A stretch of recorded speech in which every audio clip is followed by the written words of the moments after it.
அன்பு நண்பர்களே, அனைவருக்கும் அன்னை சமையல் உமாவின் அன்பான வணக்கங்கள். இன்னைக்கு அன்னை சமையலை நம்ம பார்க்க போகிற ரெசிபி கோவக்காய் ஃப்ரை. வாங்க எப்படி செய்யறதுன்னு பார்க்கலாம். கடாயில் தேவையான அளவு எண்ணெய், முதல்ல 1 டீஸ்பூன் கடுகு,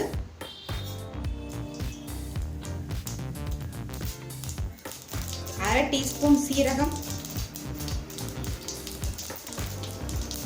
கொஞ்சம் கருவேப்பிலை,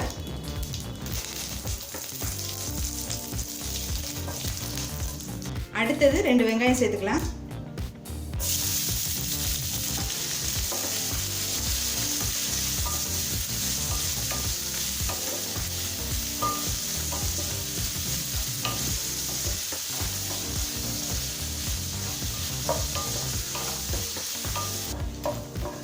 இப்போ வெங்காயம் நல்லா வதங்கிடுச்சுங்க.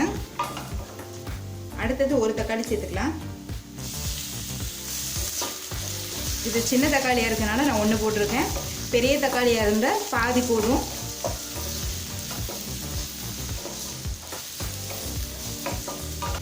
தேவையான அளவு உப்பு,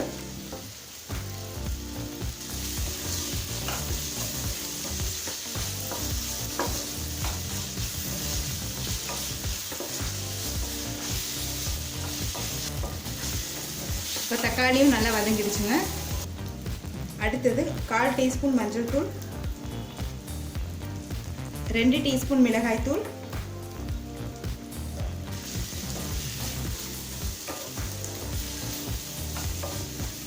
கோவக்காய் ஃப்ரைக்கு தனியாத்தூள் தேவையில்லைங்க, மிளகாய் தூள் போட்டாலே நல்லாயிருக்கும். நீங்கள் விருப்பப்பட்டீங்கன்னா தனியாத்தூள் போட்டுக்கலாம். 1 நிமிஷம் வரைக்கும் நல்லா வதக்கிக்கலாங்க.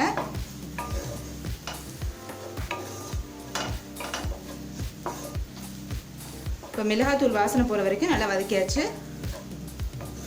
அடுத்தது கோவக்காயை சேர்த்துக்கலாங்க. நான் 1/4 கிலோ கோவக்காய் எடுத்திருக்கேன்.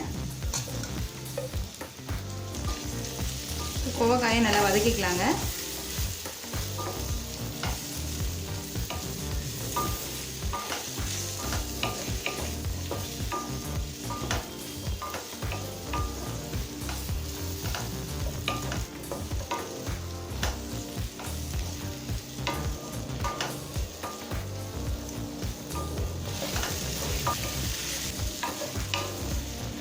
நல்லா ஒரு 2 நிமிஷம் வரைக்கும் கோவக்காவை நல்லா வதக்கிடுங்க.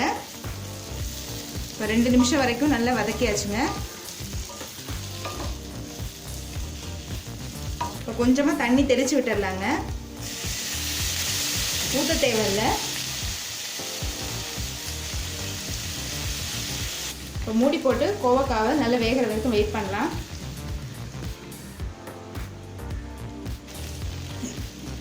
அடிபிடிக்காமல் இருக்க அப்பப்போ கிளறி விட்டுருங்க. பாருங்கள், 10 நிமிஷம் ஸ்லோலே வச்சுருந்தேன். அப்பப்போ கிளறி மட்டும் விட்டுட்டு இருந்தேன்.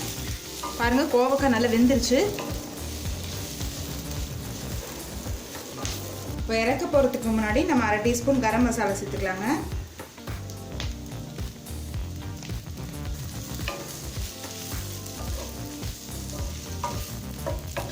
கரம் மசாலா ஆப்ஷனல் தாங்க, விருப்பப்பட்டால் சேர்த்துக்கலாம். இப்போ கோவக்காய் ஃப்ரையை சர்வ் பண்ணிடுறாங்க. இப்போ சுவையான கோவக்காய் ஃப்ரை ரெடி ஆகிடுச்சுங்க. ரெசிபியை ட்ரை பண்ணி பாருங்கள், கண்டிப்பாக உங்களுக்கே பிடிக்கும். ரெசிபி பிடிச்சிருந்ததுன்னா வீடியோவை லைக் பண்ணுங்கள், கமெண்ட் பண்ணுங்கள், ஷேர் பண்ணுங்கள். இது வரைக்கும் அன்னை சமையல் சேனலை சப்ஸ்கிரைப் பண்ணுறேன்னா சப்ஸ்கிரைப் பண்ணுங்கள். தேங்க்யூ.